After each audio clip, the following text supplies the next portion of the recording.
はい。今はもう90以上の歴史はい。も移築されましたんで。はい。人が結構来れば嬉しいですね。そうですね。見るために。すごいいい。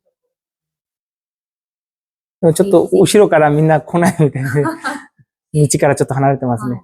はい。天竜のバスは1年間無料、有効になりまして、いつでも来られますので。はい。来ます。時々来ます。ぜひ、ありがとうございます。やっぱ夏、秋はもう四季ね。はい、景色がすごい綺麗。すごい綺麗で、私も見ました、外から。ありがとうございます。はい、すみませんでした。はい、দর্শক আসসালামু আলাইকুম। আমরা মাসুমতো ফল্ক মিউজিয়াম অর্থাৎ মাসুমতো শহরে আমার বাসা থেকে প্রায় 30 সেকেন্ডের দূরত্বে মিউজিয়ামটা। এই মাসুমতো ফল্ক মিউজিয়াম এসেছি। মাসুমতো ফল্ক মিউজিয়াম মূলত জাপানের একেবারে ঐতিহ্যবাহী পুরনো জাপানিজ রেশমি শাড়ি অর্থাৎ তাঁতের শাড়ি, হাতের তৈরি জিনিসপত্র এবং কাঠের আসবাবপত্র এগুলোর জন্য আসলে এটা মাসুমতো সিটি মিউজিয়ামে এসেছি। প্রথমে আপনাদেরকে দেখাতে চাই দারুমা। এই দারুমা এটা হচ্ছে কাঠ দিয়ে তৈরি করা। তো এটার প্রধান বৈশিষ্ট্য হচ্ছে এটার একটা গল্প আছে। দারুমার গল্প হচ্ছে দারুমার এই একটা চোখ প্রথম বছর ফোটানো হয়। প্রথম বছর এই চোখটাকে মেলে দেওয়া হয়, দেখেন রং করা হয় কালো রং করে। এটাকে 1 বছর রাখা হয়। এটাকে দারুমারা হচ্ছে ভূত তাড়ানো, ভূত প্রেত তাড়ানোর জন্য এটাকে ব্যবহার করে জাপানিজরা। তারপরের বছর এটার আরেকটা চোখ ফোটায়, অর্থাৎ আরেকটা চোখ রং করে দেয়। অনেকে দারুমারি এখানে ছিদ্র রাখে টাকা ঢোকানোর জন্য, দারুমার রোগ বালাই প্রতিরোধ করার জন্য। তো এটা হচ্ছে একটা কাঠের আলমারি। এইটা আলমারিটা প্রায় 450 বছরের। 450 বছর আগে জাপানিজরা এই আলমারির পদ্ধতি নিয়ে আসছিল, যিনি তার ছবি দেওয়া আছে এখানে। কাঠের আসলে খুব বেশি দেখার মতো জিনিস আছে তা বলা যাবে না, তবে যে জিনিসগুলো আছে একেবারেই অথেন্টিক, অরিজিনাল যে জিনিস, কাঠের তৈরি, সিরামিকের তৈরি। এই যে জিনিসটা দেখুন, এই জিনিসটা হচ্ছে হাতের তৈরি তাঁতের, আমাদের দেশে যে তাঁত শিল্প বলে, এই তাঁত শিল্পের জায়গা এটা। এরপরে যেখানে এখানে অরিজিনাল, একেবারে অরিজিনাল অথেন্টিক। আমরা এখান থেকে যদি দেখি যে হাত দিয়ে তৈরি করা বাংলাদেশের 3 পিচের মতো, অর্থাৎ পাঞ্জাবি, মেয়েদের একেবারে পাঞ্জাবি কলারের যেগুলো থাকে সেগুলো এখানে দেখুন। এখানে আবার কাঠের তৈরি কিছু অসাধারণ কারুকার্য আছে। একটা ভ্যাম্পায়ারের মুখ, জাপানিজ মেয়েদের মুখ। এরপরে এই পাশটাতে দেখি, এটা কিন্তু কাঠ দিয়ে সুন্দর করে তৈরি করেছে, দেখুন এটাকে। সজীব ভাই, সজীব আমার এই ক্যামেরার ভিডিওতে আসেন। সজীব ভাই, সজীব ভাই কেমন লাগতেছে জাদুঘরে এসে? খুব ভালো লাগতেছে ভাই। খুব ভালো লাগা ছাড়া বলার নেই, কারণ আমাদের ঘোরার জায়গা নেই তো। প্রথমে আমরা এই পাশ থেকে দেখি। এই পাশে আসলে একেবারে অনেক পুরোনো জাপানিরা কিভাবে কাঠ দিয়ে তৈরি করতো তার একটা ছবি দেওয়া আছে। আসলে জাপানের ঐতিহ্য সংস্কৃতি প্রত্যেকটা জিনিস হচ্ছে প্রাক ঐতিহাসিক যুগ থেকে তার ধরে রেখেছে, এবং এটা মেনটেন, যেমন এটা একটা আমাদের দেশে যে বাংলা ভাষাতে যেটা খুলনা ভাষাতে বলি গাবলা, সিরামিকের গাবলা। এটা কিন্তু অনেক পুরনো একটা গাবলা সিরামিকের। এখানে দেখুন এগুলো কিন্তু সুতো দিয়ে তৈরি করা। এই যে বলগুলো একেবারে কাছ থেকে যদি আমি আপনাকে দেখাই, সুতা দিয়ে দেখুন একদম কাছ থেকে। এবার দেখুন যে সুতা দিয়ে এই বলগুলো তৈরি করেছে কি নিখুঁত ভাবে। দেখুন প্রত্যেকটা বল, নিচে অনেক বল আছে। আমি যদি আপনাদেরকে একদম কাছ থেকে দেখাই, দেখুন এই বলগুলো দেখুন কি নিখুঁত ভাবে তৈরি করা। এখানে যে বল আছে, বলগুলো অসাধারণ সুন্দর, সবগুলো ঐতিহ্যবদ্ধ যেন রাখি। এগুলোর নাম কি আমি জানি না, যারা দেখবেন ভিডিও জাপানে তারা থাকেন জানাবেন এগুলোর নাম কি। এগুলো কাঠের তৈরি গৌতম বুদ্ধকে রাখা আছে এখানে, বুদ্ধ।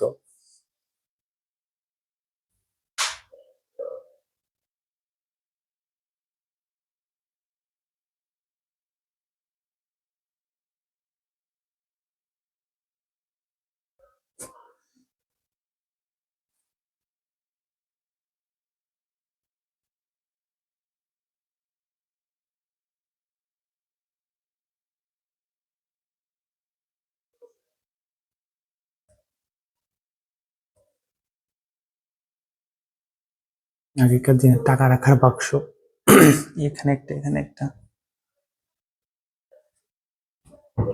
সজীব ভাই এই পাশ থেকে আবার বেরোনো যাবে, সজীব ভাই এই পাশ থেকে বেরোনোর জায়গা আছে। এখানে কাগজের কিছু কারুকার্য রাখা আছে, হাত দিয়ে কারুকার্য।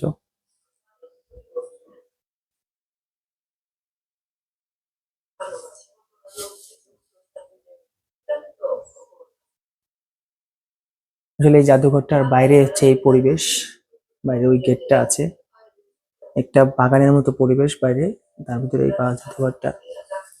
জাদুঘরে আমরা মাত্র দুজন মানুষ আছি, আর কেউ নেই। এটা ঊনবিংশ শতাব্দীর কিছু বই রাখা আছে এখানে, এই যারা এই জাদুঘরটা তৈরি করেছে বা এই জাদুঘরের ইতিহাস এটা এখানে লেখা আছে।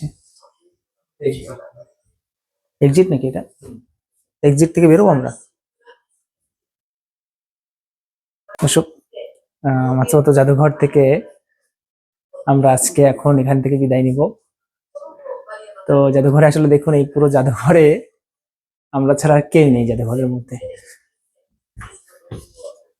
দেখুন জাপানিজদের কাঠের যে বাড়িগুলো, দোতলা বাড়ি। আমি আপনাদেরকে একটা সুন্দর জিনিস দেখাবো, আপনারা ভিডিওতে দেখুন। হ্যাঁ, এখানে বসা যাবে না, এখানে ছোট করে লেখা আছে ডো নট সিট হেয়ার, এখানে বসা যাবে না। অর্থাৎ এখানে জাপানিজরা বসে খাবার খেত। এই বাড়িটা কিন্তু আসলে আরো 450-500 বছর আগের পুরনো। তো এখানে কাঠের স্ট্রাকচার গুলো দেখুন, কাঠের এই যে গঠন প্রণালী, এই কাঠের এখানে কিছু তসবার পত্র রাখা আছে, গ্লাসের তৈরি তসবার পত্র। এখানে কাছ থেকে দেখায়, দেখুন। আমাকে সব থেকে বেশি বিমোহিত করে, আমি জাপানে যেখানে ঘুরতে যাই বা যেখানে দেখি, আমাকে এদের কাঠের বাড়ি এবং কাঠের বাড়ির যে এটা দোতলায়, এটা আপনার নিচতলা এটা।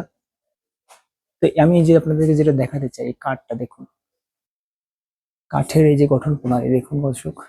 প্রত্যেক জায়গাতে সিসি ক্যামেরা লাগানো আছে, কে কি করতেছে সেটা দেখার জন্য। তো এই যে দেখুন কাঠের আলমারি, আলমারি দেখুন দর্শক। এগুলো কিন্তু বিশাল আকৃতি না সজীব ভাই? খুব বিশাল। দেখুন দর্শক, এগুলো সিরামিক অর্থাৎ পোড়ানো মাটির ফলক, কি বিশাল। তবে আপনাদেরকে আমি সব থেকে দেখাতে চাই উপরের কাঠগুলো। দেখুন কাঠগুলো, যদি আমার ক্যামেরা আসতেছে কিনা আমি ভালো করে জানি না, 450 বছর ওখানে লেখা ছিল। তো 450 বছরগুলো থেকে কাঠগুলো যে দাঁড়িয়ে আছে দর্শক, আমি যদি আপনাদেরকে জুম করে দেখাই, দেখুন কাঠে কোথাও ঘুণ ধরেনি, কাঠে কোথাও ফাটল হয়তো আগে থেকে ছিল কিনা জানি না, কিন্তু কোথাও কোনো ঘুণ ধরেনি, কাঠ পচেনি।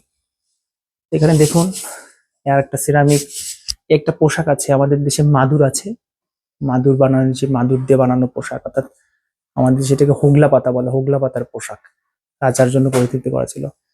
এখানে প্রাগৈতিহাসিক কিছু বিশ্বাস জাপানিজদের, সেই বিশ্বাস দিয়ে তৈরি করা কিছু মূর্তি আছে, পাথর, একেবারে সরাসরি পাথর দিয়ে তৈরি করা। এখানে আরো একটা মাদুরের তৈরি পোশাক আছে। আমি যে জায়গাটাতে আছি, আমার সঙ্গে সজীব ভাই আছে, এই যে ক্যামেরাতে দেখুন সজীব ভাই আসছেন, উনি ভিডিও করতেছেন।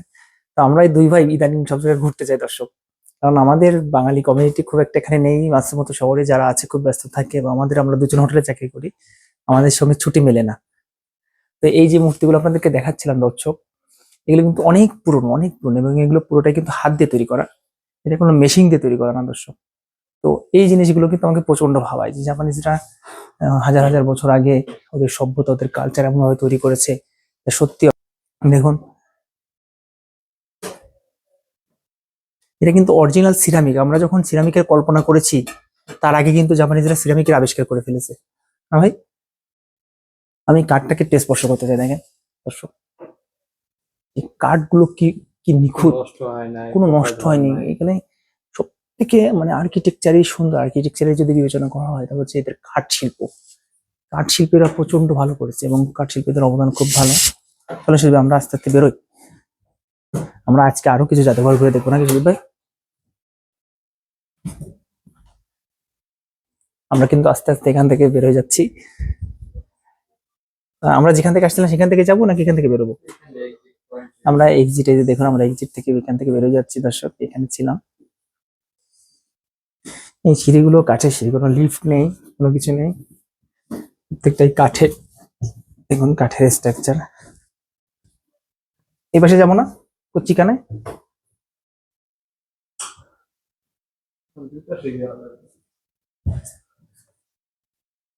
হ্যাঁ, কচি মধ্যে কি মাস জানি।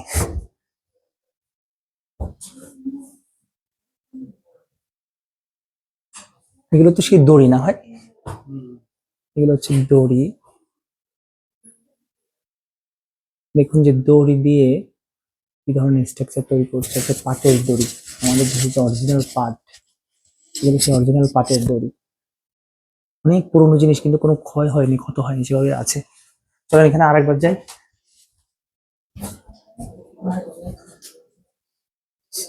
করে করে দো করে দো না নিয়ে গুলো গুলো করে শুকাই রে।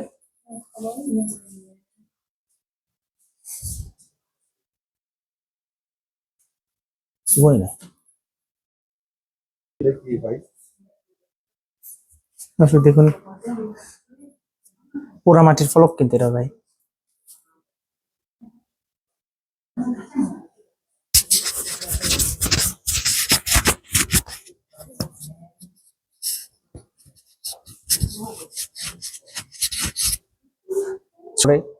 ফার্স্ট ফ্লোরে কিন্তু আবার চলে আসছে। এখানে ফার্স্ট ফ্লোরে এখানে কিন্তু আসলে এই যে পিছনে যে হাড়িগুলো, যে এগুলো কিন্তু সিরামিক। সিরামিক, এই যে 450 বছর 500 বছর আগের সিরামিক। এই সিরামিক শিল্পী কিন্তু জাপানিজ বহু বছর আগে কিন্তু সমৃদ্ধ হয়েছে, যখন আমরা চিন্তাও করিনি সিরামিক শিল্প। দেখুন এই সিরামিকটা দেখুন, পিওর সিরামিক এটা একেবারে। আর সুতি কাপড় বা তাঁতের কাপড়, তাঁতের কাপড়ও কিন্তু জাপানে বহু বছর আগে সমৃদ্ধ হয়েছে, কিন্তু আমরা হয়তো আজকে জেনেছি বা ভালো করে জানতে পারিনি। একটু আগে আপনাদের মাছ ধরার যেগুলো দেখেছিলাম, মাছ ধরার যে ঝুড়িগুলো, মাছ ধরার যে জিনিসগুলো এখানে আছে, সেগুলো কিন্তু ওরা অনেক বছর আগেই করে ফেলেছে। দর্শক দেখছেন যে আসলে জাপান কিন্তু এই যে সব জায়গাতে উন্নতি করেছে, বিশেষ করে সিংহের দাঁত দুঃখিত, যে হাতির দাঁত, হাতির দাঁত দিয়ে তৈরি করা চিরুনি, তারপর মেয়েদের চুলের ক্লিপ, এগুলো কিন্তু হাতির দাঁত দিয়ে তৈরি করা। তো এই শিল্পী কিন্তু জাপানিজ কিন্তু দেখেন কাঠের আলমারি আমাদের যে যেটা ছিল, এটা কিন্তু এটার স্ট্রাকচার যদি আপনাদেরকে কাছ থেকে দেখাই, দেখুন এই যে ক্লিপ গুলো আছে, এই ক্লিপ গুলো 450-500 বছর আগে ক্লিপ গুলো তৈরি করেছে। বিশেষ করে তালাটা যদি দেখাই, তালাটা দেখুন, এই তালাটা খোলা যায়। তালাটার যে স্ট্রাকচার, এবারে তো কাঠের দুটো পাখি, দুটা তালা এখানে।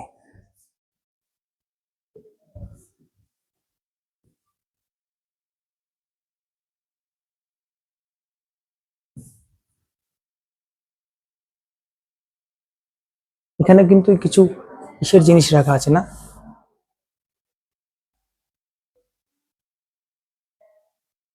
আসলে ঘুরতে আসলে সকলের মন ভালো হয় এবং প্রচন্ড ভালো লাগে। তো যারা কে কোথা থেকে আমার এই ভিডিও দেখেন আমাকে জানাবেন, এবং আপনারা জাপানের কোন শহর দেখতে চান, আপনাদের কি ভালো লাগে সেগুলো আমাকে জানাবেন। আমি চেষ্টা করবো আপনাদের ভিডিওতে তুলে ধরার জন্য। এছাড়া বিভিন্ন রকমের কাজের বিষয় নিয়ে জানতে চাইলে জানতে পারেন, প্রশ্ন করতে পারেন। ধন্যবাদ, ভালো থাকুন সবাই।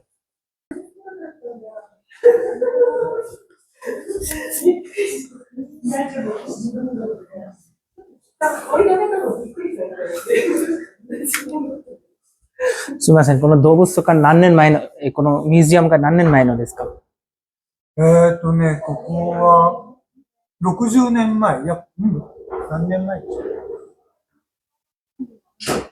昭和37年なので、63年、4年前。このうちじゃなくて、この建物が結構古いですよね。そこれが大体何年う。前ですか？それが、64年前に建てました。大体、なんか、すごい昔のことですね。このミュージアム何と言いますか？松本フォルクミュージアム？そうです。日本語で松本人間館。人間館。あと英語だったら松本フォルクミュージアム。そうです。ありがとうございます。はい、ありがとうございます。দর্শক আমরা মাতসুমোতো ফল্ক মিউজিয়ামের বাইরে চলে আসছি। ওইটা হচ্ছে মাতসুমোতো ফল্ক মিউজিয়ামের গেট ছিল। বেঞ্চটা দেখেন ভাই। মাতসুমোতো ফল্ক মিউজিয়াম বললেও এই বেঞ্চটা দেখুন, আমার এই পাশের বেঞ্চটা দেখেন দর্শক। এটা এটা গাছ দিয়ে তৈরি করা, গাছের ডাল দিয়ে তৈরি করা। এখানে এভাবে বসতে হবে।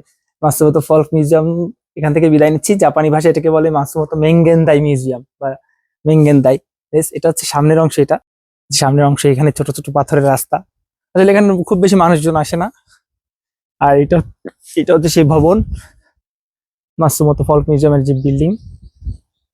এই বিল্ডিং এ যে এটা জাদুঘর হিসেবে কাজ শুরু করেছে বা জাদুঘর হিসেবে কার্যক্রম শুরু করেছে 70 বছর আগ থেকে।